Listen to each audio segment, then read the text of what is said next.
জান্নাতে যেতে হলে 100-তে কত নাম্বার পেতে হবে? হ্যাঁ, হয় নাই 51। কি নাম তোমার? হ্যাঁ, ফরহাদ। জান্নাতে যেতে হলে 100-তে আমার দরকার 51। 100-তে কত লাগবে?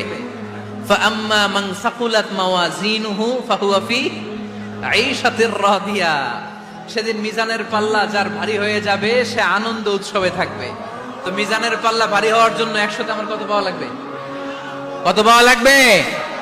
51 পেলেই হয়ে যাবে। এজন্য আল্লাহ বলছেন লিয়াবলুয়াকুম আইয়ুকুম আহসানু আমালা। যেটাই করবে ভালোভাবে করবে। আল্লাহ এটা পরীক্ষা করতে চান যে আমরা ভালোভাবে কে কতটুকু আমল করেছি।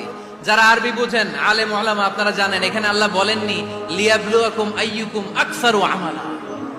আল্লাহ এটা দেখতে চান যে তোমাদের মধ্যে থেকে কে বেশি আমল করে। এটা বলছে আল্লাহ? বলে নাই।